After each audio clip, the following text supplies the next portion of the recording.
Hello दोस्तों, आपके अपने एजुकेशन चैनल रुद्राक्ष क्लासेज में आप सभी का स्वागत है। आज हम पढ़ने वाले कोशिका। कोशिका को अंग्रेजी में कहते हैं सेल। सेल शब्द की उत्पत्ति लैटिन भाषा के शब्द सेलुला से हुई। किससे हुई? सेलुला से। सेलुला का अर्थ होता है ए स्मॉल रूम। ए स्मॉल रूम, एक छोटा कमरा, एक छोटा कमरा। और कोशिका को विज्ञान या बायोलॉजी में कहते हैं साइटो। कोशिका को विज्ञान में क्या कहते हैं? साइटो।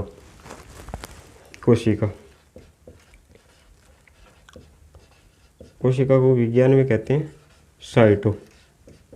तो कोशिका के अध्ययन को क्या कहेंगे? साइटोलॉजी। कोशिका के अध्ययन को क्या कहेंगे?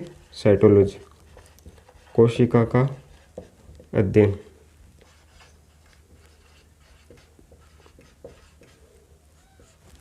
साइटोलॉजी। साइटो यानी कोशिका और लॉजी का अर्थ होता है अध्ययन। लॉजी किससे बना है? लोगस से। लोगस का अर्थ होता है टू स्टडी यानी अध्ययन। जैसा कि हमने पिछली कक्षा में पढ़ा था, अध्ययन। जैसे बायोलॉजी, न्यूरोलॉजी, हिस्टोलॉजी, लॉजी लगती है अध्ययन। अब कोशिका है क्या? कोशिका शरीर की सबसे छोटी इकाई है। प्रत्येक जीव का शरीर छोटी छोटी इकाइयों से मिलकर बना होता है, उसे क्या कहते हैं? कोशिका। कोशिका क्या है? शरीर की सबसे छोटी इकाई है।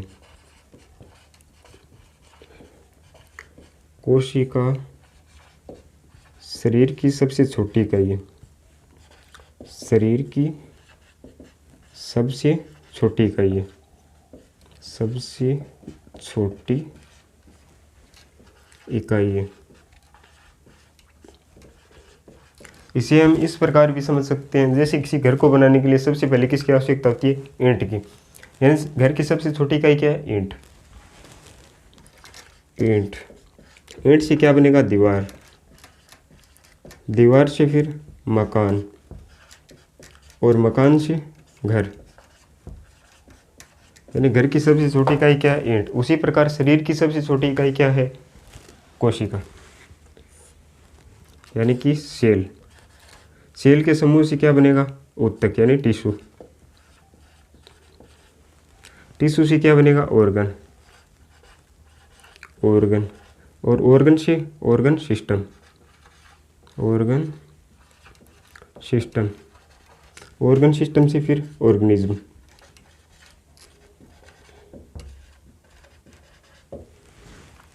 यानी कोशिकाओं का ऐसा समूह है जिनकी उत्पत्ति व कार्य के वे समान। तो क्या बन जाएगा? टिश्यू, ऊतक। समान कोशिकाएं मिलकर ऊतक बनाएगी, फिर समान ऊतक मिलके अंग। किसका निर्माण करेंगे? अंग का। फिर अंग से क्या बनेगा? अंग तंत्र। अंग तंत्र। अंग तंत्र से फिर शरीर यानी बॉडी का निर्माण होगा। शरीर यानी कि जीव। किसका निर्माण होगा? जीव का। दूसरी बात क्या याद रखना, कोशिका क्या? शरीर की आधारभूत संरचनात्मक और क्रियात्मक इकाई। कोशिका क्या? शरीर की आधारभूत संरचनात्मक और क्रियात्मक इकाई। कोशिका शरीर की आधारभूत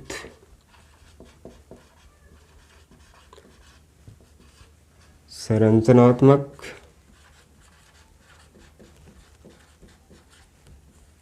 तथा क्रियात्मक इकाई है।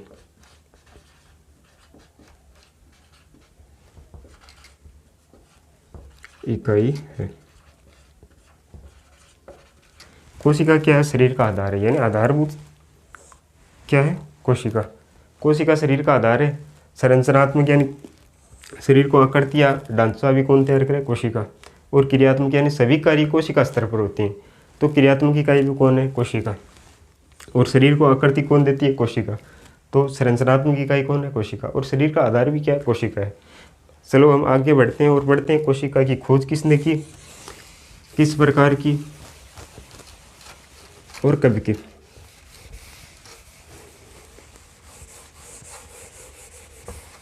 कोशिका की खोज। कोशिका की खोज में सबसे पहले नाम आता है रॉबर्ट हुक का। किसका? रॉबर्ट हुक का। तो खोज या जनक तो किसको कहेंगे? रॉबर्ट हुक को। जनक किसको कहेंगे? रॉबर्ट हुक को। सबसे पहले किसने देखा? रॉबर्ट हुक ने। कब? 1665 में। उन्होंने क्या किया कि 2 लेंस लिए और एक ट्यूब की सहायता से जोड़ लिए और एक खुद को कंपाउंड माइक्रोस्कोप बना लियो। कंपाउंड माइक्रोस्कोप और एक कॉर्क को टुकड़ो लियो, यानी कॉर्क की स्लाइस ली और माइक्रोस्कोप की सहायता में देखियो तो कुछ इस प्रकार की संरचनाएं दिखाई दी। कुछ इस प्रकार की संरचनाएं दिखाई दी और नाम क्या दिया? नाम दिया सेल्यूला। सेल्यूला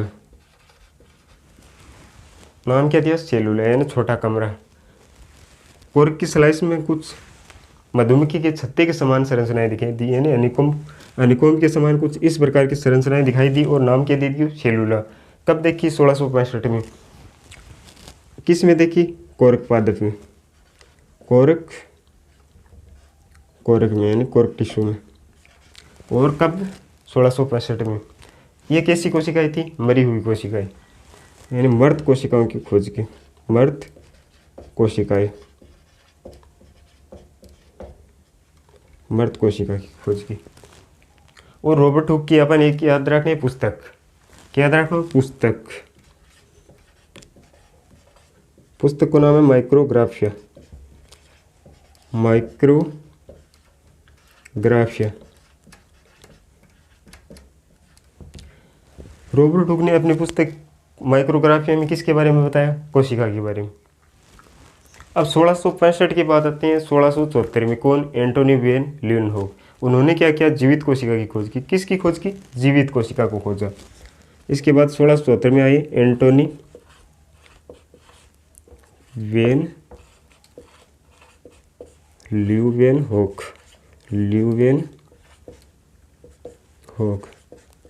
कब? 1674 में। इन्होंने क्या किया? जीवित कोशिका की खोज की। जीवित कोशिका की खोज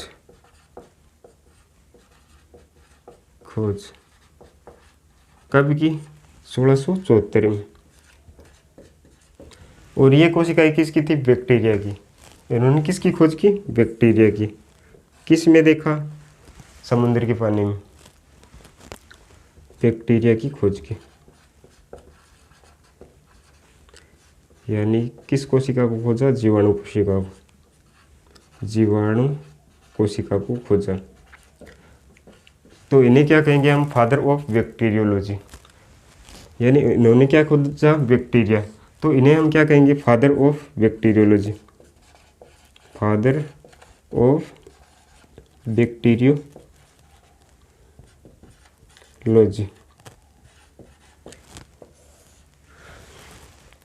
और इसके अलावा इन्होंने क्या क्या खोजा? शुक्राणु कोशिका की खोज भी किसने की? एंटोनी वेन ल्यूवेनहोक ने।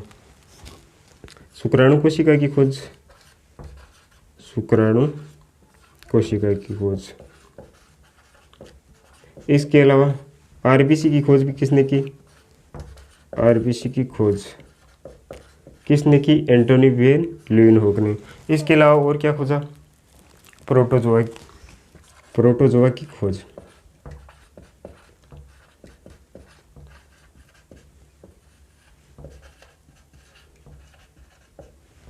प्रोटोजोआ। और खोज से संबंधित 2 बात याद रखनी। एक कि सबसे पहले कोशिका को किसने खोजा? रॉबर्ट हुक ने। कैसी कोशिकाएं थी? मृत कोशिकाएं।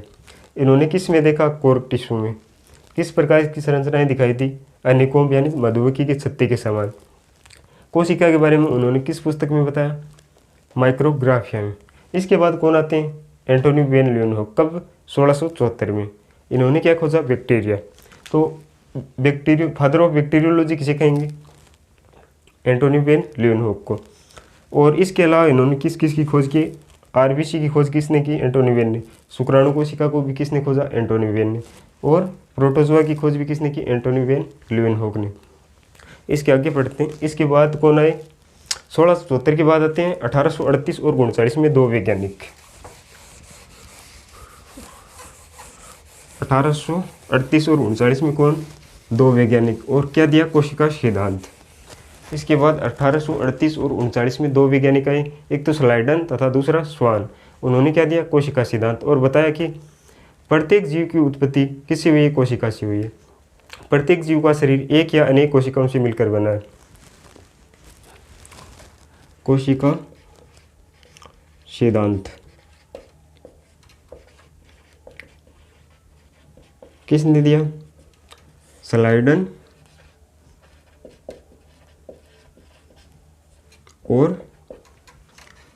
तथा स्वान ने।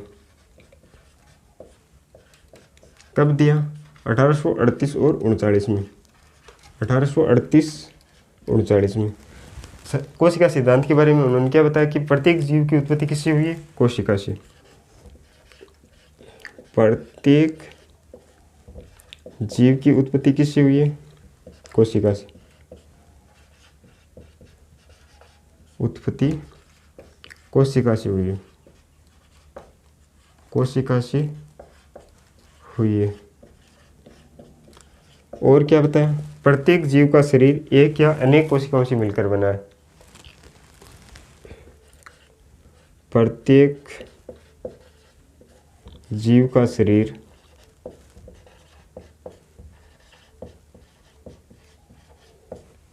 एक या अनेक कोशिकाओं से मिलकर बना है।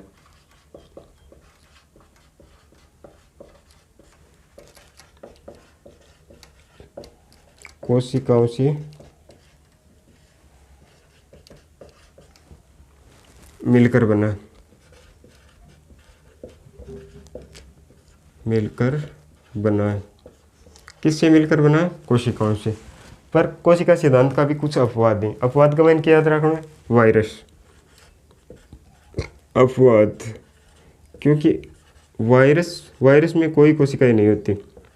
वायरस यानी विषाणु। विषाणु क्या है, विषाणु यदि सजीव के संपर्क में रहेगा तो सजीव की तरह व्यवहार करेगा, और निर्जीव के संपर्क में रहेगा तो निर्जीव की तरह व्यवहार करेगा। तो वायरस क्या है, वायरस सजीव व निर्जीव के बीच की योजक कड़ी। सजीव तथा निर्जीव के बीच की योजक कड़ी,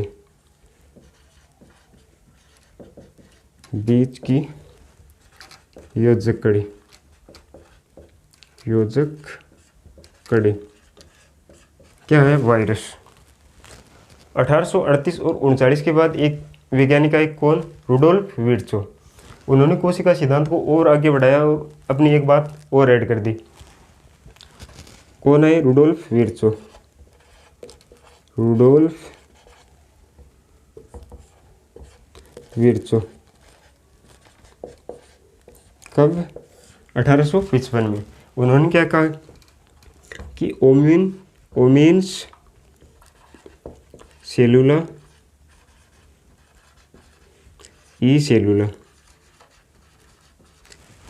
ओमेन सेलुला ई सेलुला, यानी नई कोशिकाओं की उत्पत्ति किससे हुई है, पुरानी कोशिकाओं से। नई कोशिकाएं किससे बनती है, पुरानी कोशिकाओं से।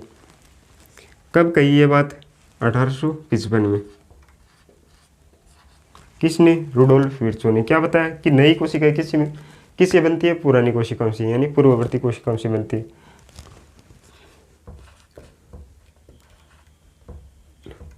नई कोशिकाओं का निर्माण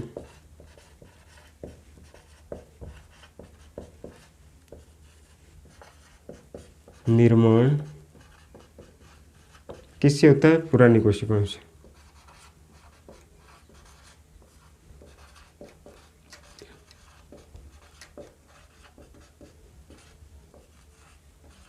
पुरानी कोशिकाओं से होता है,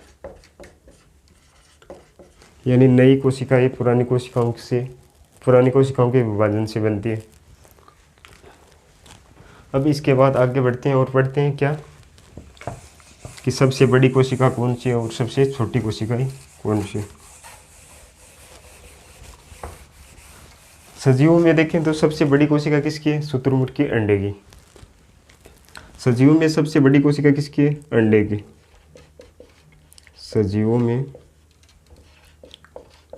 सबसे बड़ी कोशिका किसकी है? अंडे की। और अंडा भी किसका? शुतुरमुर्ग का अंडा। और सबसे छोटी कोशिका किसकी है? माइकोप्लाज्मा, जीवाणु की।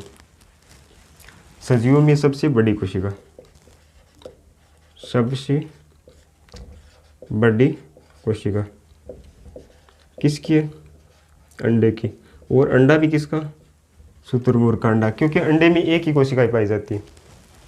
कोशिका किसकी है? शुतुरमुर्ग का अंडा।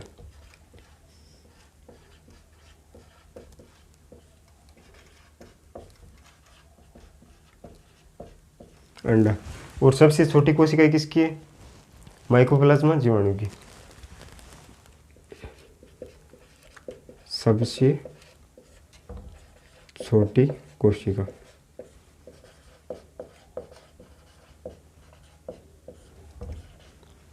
माइकोप्लाज्मा, जीवाणु की।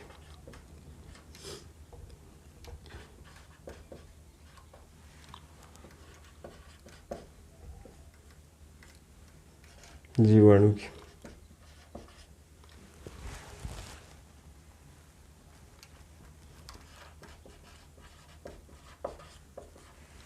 और मानव में देखें तो सबसे बड़ी कोशिका किसकी? अंडे की। और सबसे छोटी कोशिका किसकी होती है? शुक्राणु कोशिका। मानव में भी सबसे बड़ी कोशिका किसकी होती है? अंडे की। मानव में सबसे बड़ी कोशिका, बड़ी कोशिका किसकी? अंडाणु कोशिका।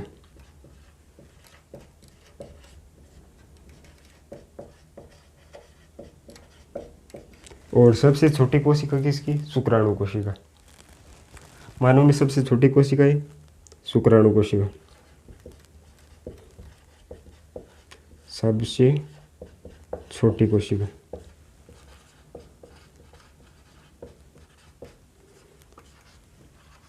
शुक्राणु कोशिका। और यदि लंबाई में देखें तो मानव में सबसे लंबी कोशिका किसकी होती है? तंत्रिका कोशिका। न्यूरॉन की कोशिका क्या है? सबसे लंबी कोशिका है। सबसे लंबी कोशिका, सबसे लंबी कोशिका किसकी है? तंत्रिका कोशिका की। तंत्रिका कोशिका यानी कि न्यूरॉन। और तंत्रिका कोशिका क्या है? विभाजन रहित कोशिका है। तंत्रिका कोशिका में कोई विभाजन नहीं होता, तो विभाजन रहित कोशिका क्या है? तंत्रिका कोशिका। विभाजन रहित कोशिका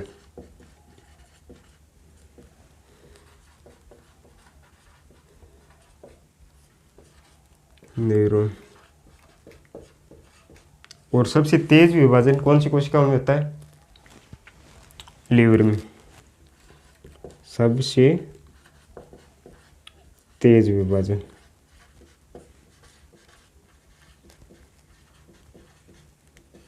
कौन सी कोशिका में होता है? लीवर में। लीवर यानी कि यकृत में। आज की क्लास हमारी यहीं तक रहेगी। मिलते हैं नेक्स्ट क्लास में।